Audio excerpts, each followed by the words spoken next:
Okay, this is day 10, video 13, and this is my last bin right here. And the cap still hasn't rose, so it's still under fermentation. And so what I'm going to do is take some of this wine cap and press it so that I can return the sugar back into the must, and that's what I keep doing here as I'm eliminating pressing by basket by pressing slowly the wine cap after whatever day I started it. I don't know, but I just started pressing the wine cap sugars back into the wine, because when you basket press, you're at the end of primary fermentation. Then you basket press, and then you pour it into your carboy bottles, and then it starts up yeast fermentation again. That's why it explodes like a volcano. And if you're using the modern techniques, you're using artificial yeast, rather than the natural yeast, then you're going to get like a volcano coming out of that bottle. It's just going to erupt, but naturally it doesn't, and it rises just a very little bit, but that's it, because it's still eating sugar. So what I'm doing, I'm pressing the must and getting the sugar to continually ferment and turn into alcohol slowly all the way through the primary fermentation. And this, I do something different here. I'm going to do a series of videos.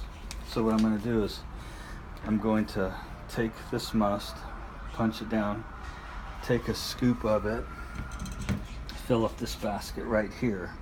And this basket is my basket for my steamer, my Misa Lisa steamer. And I steam the grapes off. That's steaming the must. That's going to be 13A video. I'm going to steam the must, take it and put it into a container like this. You see, this is the must from yesterday. So I steamed the must. There's tartaric acid that I stuck the bottle in the freezer to freeze off the tartaric acid. That's video 13B.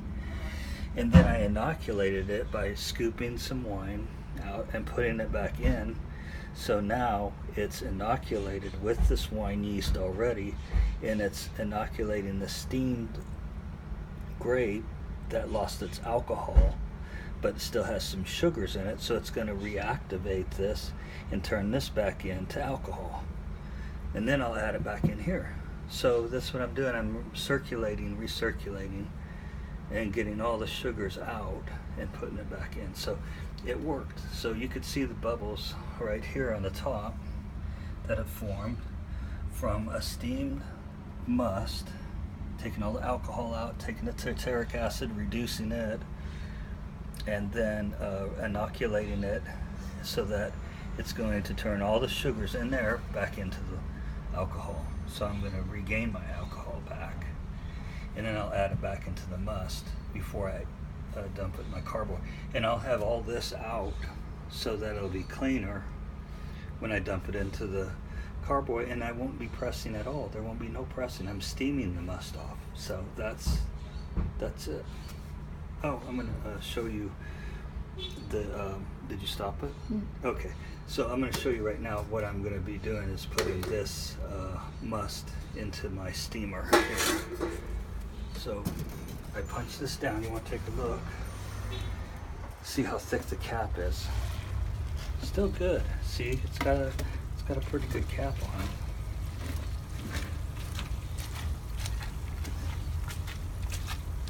it.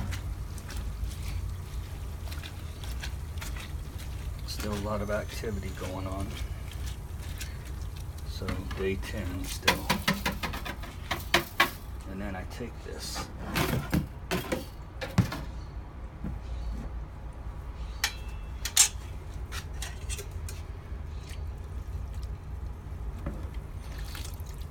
And all these grapes right in there.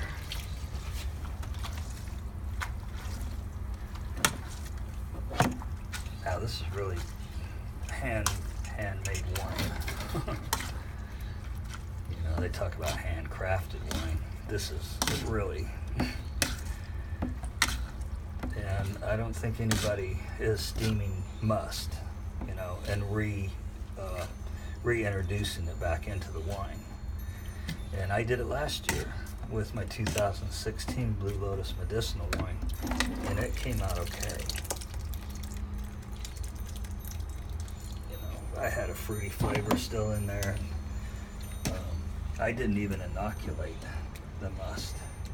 So this year I'm doing it different. I'm inoculating it with its own wine yeast to reintroduce it back in.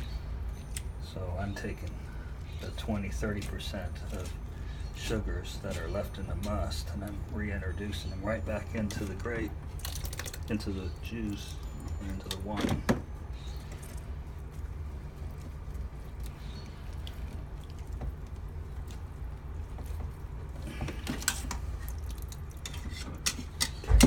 And then I take it like that, and I'm going to do that till I fill this all up.